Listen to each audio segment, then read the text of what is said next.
Bonjour à tous, bienvenue sur My Travel Project. Aujourd'hui on est le 21 décembre et aujourd'hui je pars en road trip dans genre 2 heures à peu près. Donc je pars en road trip pour les vacances de Noël. Aujourd'hui je pars à Sao Paulo pour 4 jours et ensuite je vais faire plusieurs étapes en fait pour remonter jusqu'à Belo Horizonte et ensuite repartir à Curitiba. Donc un petit road trip sympa de genre 1800 km en Fiat Punto.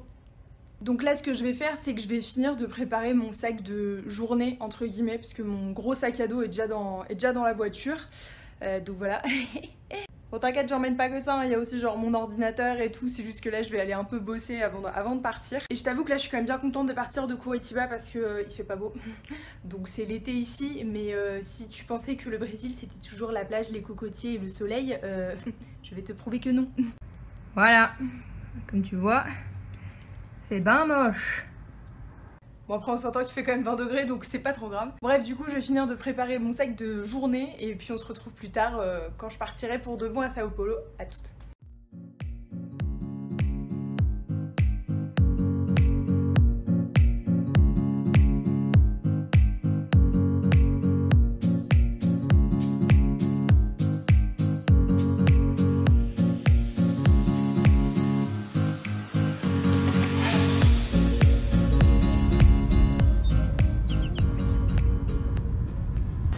Bon là du coup ça fait 2h30 que je roule, enfin qu'on roule et on est sur une aire d'autoroute à la brésilienne. Ceci est censé être une station-service. Voilà. Sympa la station-service. Bref du coup normalement j'arrive dans 4 heures à Sao Paulo, je pense qu'il y aura quand même des embouteillages en arrivant là-bas, mais pour l'instant ça roule bien, donc je vais juste espérer que ça continue.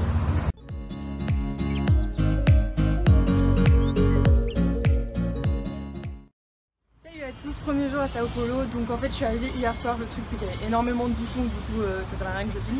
Après genre 8 heures de voiture, c'était un peu l'horreur, il y avait des embouteillages, c'était dingue, enfin, en même temps il y a un peu genre 20 millions d'habitants à Sao Paulo, du coup en fait ça m'étonne pas trop mais c'était chiant quoi. Du coup j'ai pas filmé parce que c'est pas intéressant et aujourd'hui premier jour à Sao Paulo donc c'est pas hyper beau.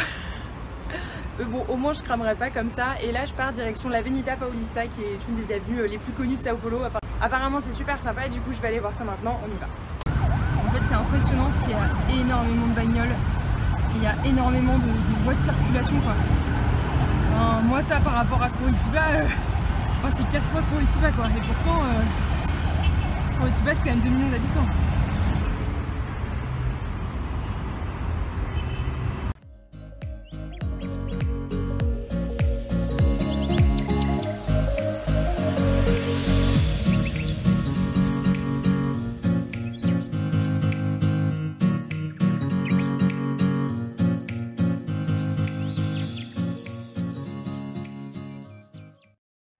Jamais allé à New York, bah Sao Paulo c'est un peu comme ça. Là je suis sur l'Avenida Paulista et c'est énorme, c'est exactement les mêmes voitures de police et les mêmes sons de police d'ailleurs qu'à New York. Enfin, j'ai jamais vu une ville aussi gigantesque de ma vie, mais genre vraiment.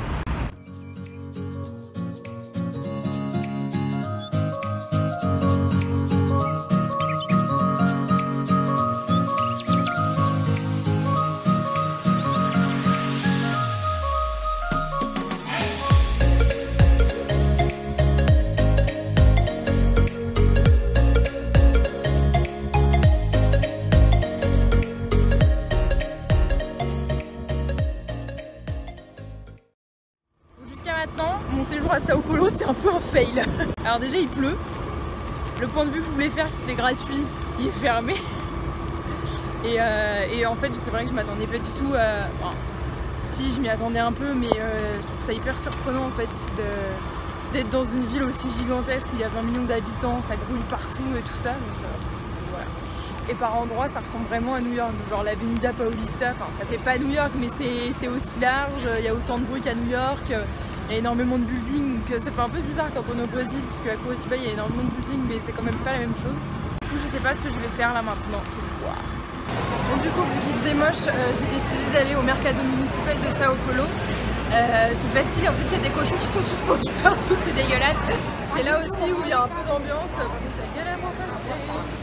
Au moins on voit ce qui se fait ici, et puis peut-être pouvoir goûter des trucs, on sait pas.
Ça ressemble à ça. Bon, ça va, c'est cool. Je suis au parc... Comment il s'appelle le parc? Impossible de prononcer le nom. Donc je suis au parc Ibirapuera qui est en périphérie, entre gros guillemets, de Sao Paulo. Parce que bon, c'est un peu une usine à gaz le truc, donc en fait on est toujours dans Sao Paulo, mais on est à genre 10 km du centre, je crois, un truc comme ça. Peut-être un peu moins, mais genre pas mal.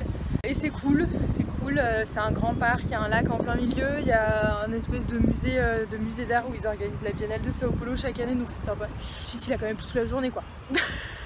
Donc là il s'est arrêté de pleuvoir, mais il y a genre une demi-heure. Bon. J'espère qu'il fera un peu plus beau demain. Allez, en route.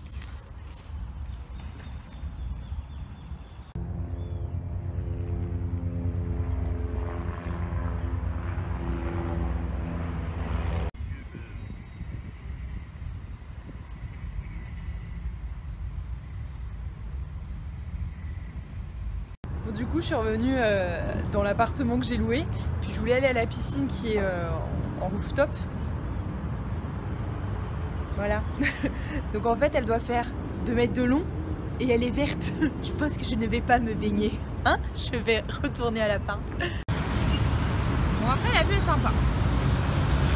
Bon du coup là c'est quelques heures plus tard, j'ai décidé d'aller sur un rooftop pour profiter de la vue de Sao Paulo parce que du coup c'est beau, il ne pleut plus. Et donc j'ai trouvé un rooftop qui s'appelle The View Bar, j'essaierai de mettre le lien en barre d'infos si j'y pense. Et bah voilà la vue. Donc voilà, quand même plutôt cool, il fait assez beau. En fait c'est à 360 quoi, donc c'est super beau. Peut-être pas filmer les gens. Vraiment c'est super beau. Bon là il y a la mine palmier donc on voit pas beaucoup. Mais franchement je vous conseille vraiment de venir ici parce que là c'est super beau et il y a un super coucher de soleil. Venez vers 19h30, c'est vraiment l'heure à laquelle venir quoi.